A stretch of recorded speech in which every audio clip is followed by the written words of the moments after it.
Assalamualaikum warahmatullahi wabarakatuh.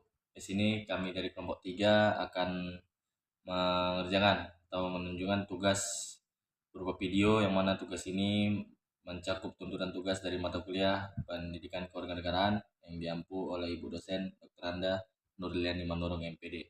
Dalam video ini kami ingin menampilkan video pembelajaran yang mana materi yang akan dibahas ialah negara dan konstitusi. Tapi sebelumnya izin kami memperkenalkan diri.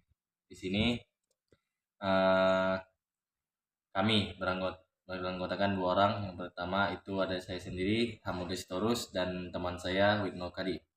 Apa sih negara dan konstitusi itu?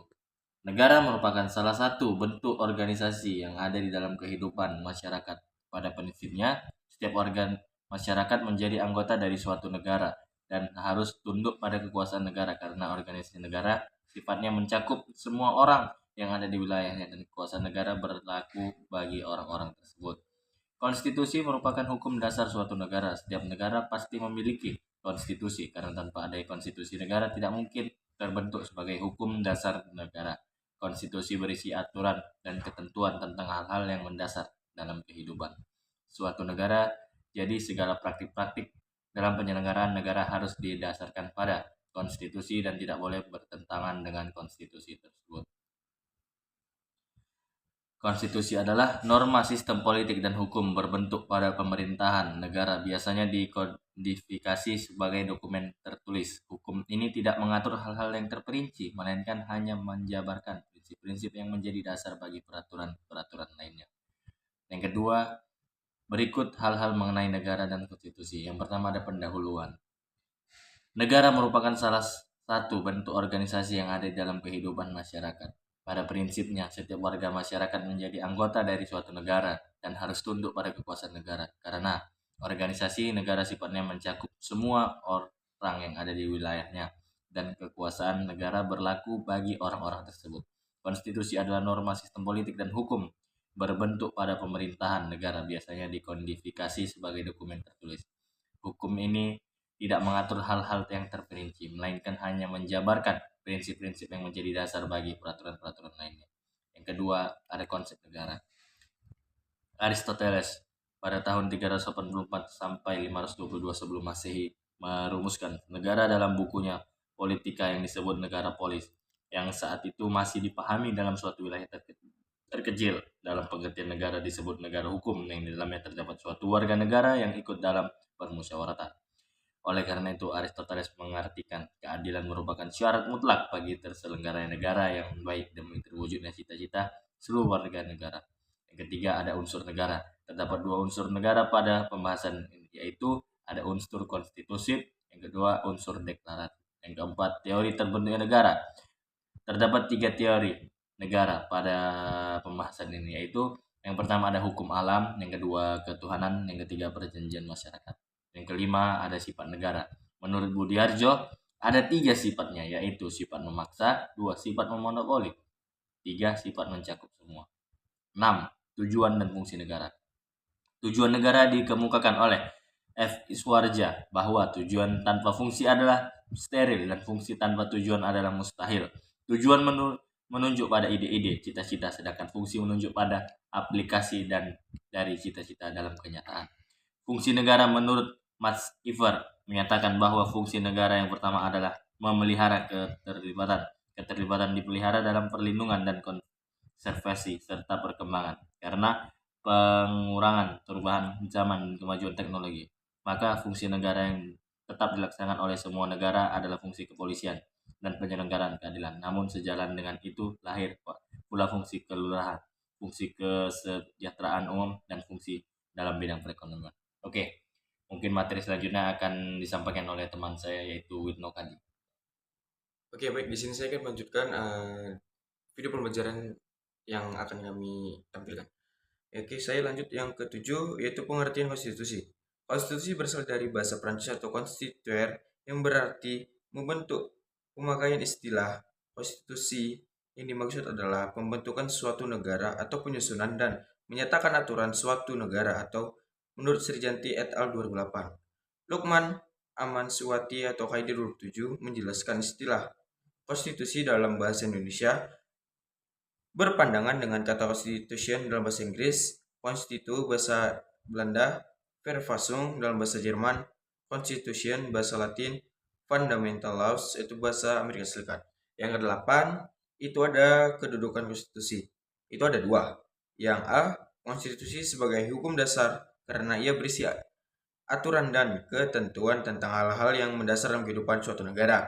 Yang B, konstitusi sebagai hukum tertinggi, artinya bahwa aturan-aturan yang terdapat pada dalam konstitusi secara hierarki mempunyai kedudukan lebih tinggi terhadap aliran-aliran lainnya, sehingga aturan-aturan yang lain harus sesuai dengan undang-undang dasar. Yang kesembilan, itu ada tujuan dan fungsi konstitusi. Berkaitan dengan tujuan dari konstitusi, Muaris Harau menyatakan bahwa tujuan konstitusi adalah untuk menjaga keseimbangan antara ketertiban atau order, kekuasaan atau gezak, dan kebebasan atau Freiheit. Menurut Jimmy Ashidiki atau Winarmo 2008, konstitusi memiliki beberapa fungsi sebagai berikut. Yang pertama, fungsi penentuan atau pembatas kekuasaan negara. Yang kedua, fungsi pengatur hubungan kekuasaan antar warga negara. Yang ketiga, fungsi pengatur hubungan kekuasaan antar warga negara dengan warga negara. Yang keempat, fungsi pemberi atau sumber legitimasi terhadap kekuasaan negara ataupun kegiatan penyelenggara kekuasaan negara. Yang kelima, fungsi penyalur atau pengalih kewenangan dari sumber kekuasaan yang asli atau dalam sistem demokrasi adalah rakyat kepada warga negara. Yang keenam itu fungsi simbolik. Yang keenam itu fungsi simbolik, yaitu sebagai sarana pemersatuan atau symbol of unity. Yang ketujuh ada fungsi simbolik sebagai rujukan identitas dan keagungan kebangsaan atau identity of nation. Yang kedelapan, fungsi simbolik sebagai pusat upacara atau center of ceremony. Yang kesembilan, fungsi sebagai sarana pengadilan masyarakat atau social control, baik dalam arti sempit, yaitu bidang politik, dalam arti luas mencakup bidang sebagai sosial ekonomi. Yang ke-10 sebagai bidang sarana perekerasan dan pembaruan masyarakat. Oke, kita masuk ke materi yang ke-10, yaitu sejarah konstitusi di Indonesia. Perdana Menteri Kaiso yang diucap pada tanggal 7 September 1944, maka dibentuklah badan bernama Dokuritsu Zubi Cheho Sakai atau Badan Penyidik Usaha-Usaha Persiapan Kemerdekaan Indonesia atau BPPKI pada tanggal 29 April 1945 yang diketuai oleh Dr. Rajiman Widyodiningrat dan Ketua Muda RP Suroso yang tugasnya menyusun dasar Indonesia. Mereka para anggota BPPKI yang dilantik pada tanggal 28 Mei 1945 tersidang dalam dua tahap. Pertama pada tanggal 29 Mei sampai 1 Juli 1945 untuk menetapkan dasar negara dan berhasil merumuskan Pancasila yang didasarkan pada pidato Insinyur Soekarno pada tanggal 1 Juni 1945. Yang kedua dari tanggal 10 sampai 17 Juli 1945 yang berhasil membuat Undang-Undang Dasar pada tanggal 22 Juni 1945.